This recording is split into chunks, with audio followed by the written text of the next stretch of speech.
Hi and welcome to Village TV. I'm Steve Hoskins.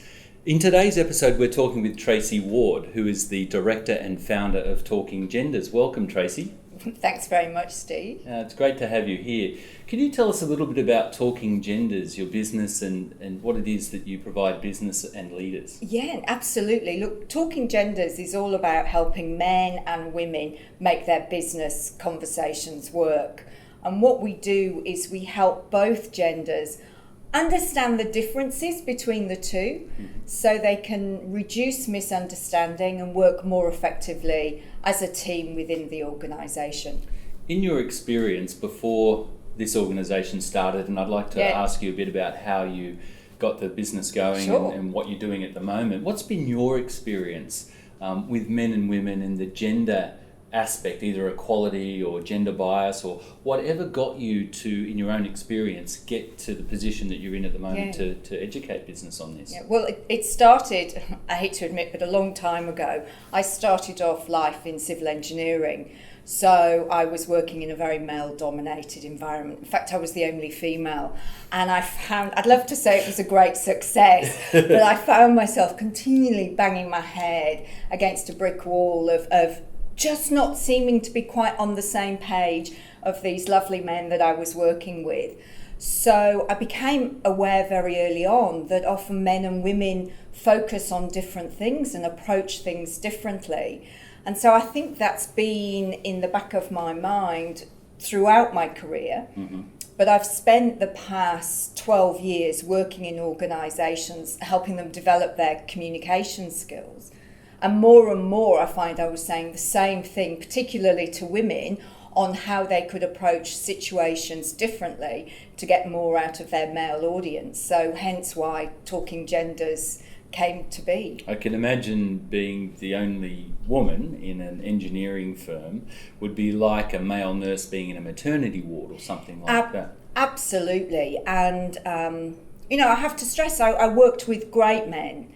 And they weren't doing anything wrong, and I wasn't doing anything wrong. It's just we didn't quite get each other. Right. And I think that's the key thing. There's a lot of research out there that shows that men and women bring brilliant things to the business table. Mm-hmm. And if we just appreciate those and work with those, we can get better results. So do you approach it from a female perspective, or do you balance it with a male perspective? For example, you're female working in in an industry that's very male dominated, or my example of a male working in a more predominantly female dominated business. Do you approach both, or do you specialise in one or the other? No, we approach both. You can't just fix half of the problem. Okay, yeah. You've got to get both parties engaged in the conversation and understanding. There's no point educating women on how to talk to men if you don't educate men on how to talk to women. So you've got to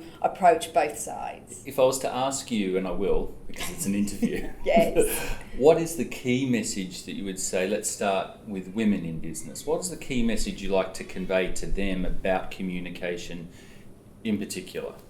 I think it's understanding that men are viewing things very much from an individual point of view, and women approach it from a team point of view.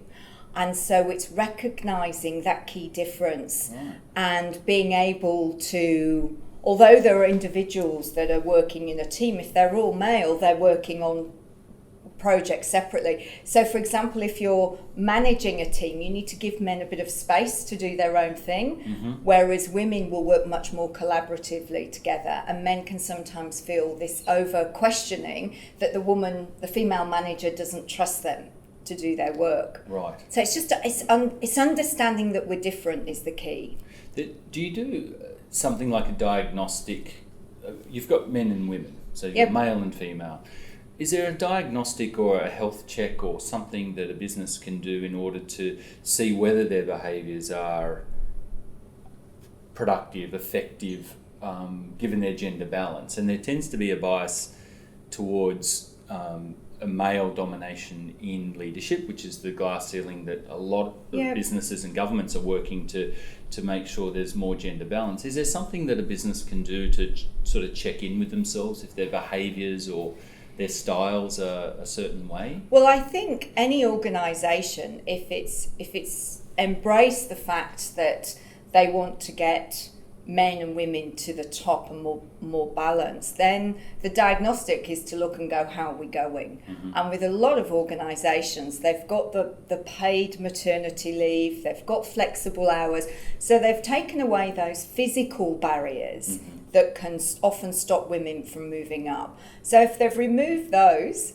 and they're still getting the numbers, then that's really the diagnostic tool that's telling an organisation that things aren't quite right. Right. So if their metrics are there, yet the gender balance is still skewed, why isn't that a progression that it should be a natural one from Yes, and I think it's also understanding, often when women leave, they don't tell an organisation, and often men don't, in an exit interview, they don't say to an organisation the real reason why they've left. In fact, there's a great study out there that shows the real reason why senior leaders, female leaders, leave organisations. It's because it's male-dominated, they didn't feel appreciated, they felt excluded from decision-making processes.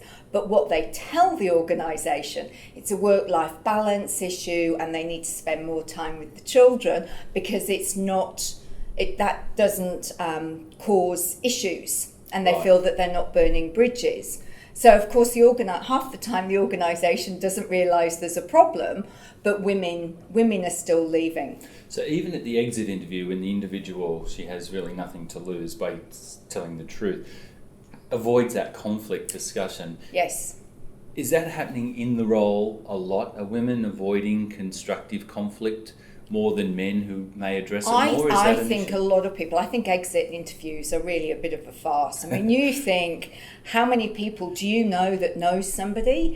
And you never know, the person that maybe you left in this company, you might be working with in the next company. So you just don't want to burn your bridges. So personally, I don't have any merit on exit interviews because I don't think they give you the true metrics that you need to understand. A lot of our subscribers are small to medium enterprises that are growing, they're entrepreneurships that are moving into big business in the traditional sense. So they're going to be quite interested in knowing how they can ensure that their conversations with the genders in their businesses are more efficient and working for them and towards them. What can Talking Genders do for these organisations? Some of our subscribers may be of interest to what it is that you can do and how that works. Yeah, well, we work in a very flexible way with different organisations. So, for example, with the larger organisations, we can go in and we can do keynotes for 100, 200 employees at a time that just gets people thinking about these differences. In the smaller organisations, it's often really useful to coach one or two senior people or people that have great influence in the organisation, and we find that's where we get the most traction in those organisations. So that there's a leadership shift that filters through the company, and therefore they can put that in their discussions, their performance reviews, their project management areas. That's right. And if they find there's a team that they really want there's a team that's maybe mixed genders that isn't working well, then absolutely we can come in and get the team. What we do at Talking Genders is we don't take it too seriously. It is a serious problem and it can have a big impact on an organisation, but it's really good, and you would get this more than anybody, but it's good to be able to laugh at yourselves. Yeah. And both, I do every day. Yeah, and both men and women. I just wake up and I laugh at myself. Yeah. Well, we all do, Steve. We all do. But both with a head like this, it's easy. But both men and women play a part in a breakdown of this communication. So if we can both laugh about this and take some responsibility for making some small changes in working more effectively with the opposite sex, then it's the type of program that people want to turn up to. Excellent. I'll ask you before we wrap up how people can get in touch with you.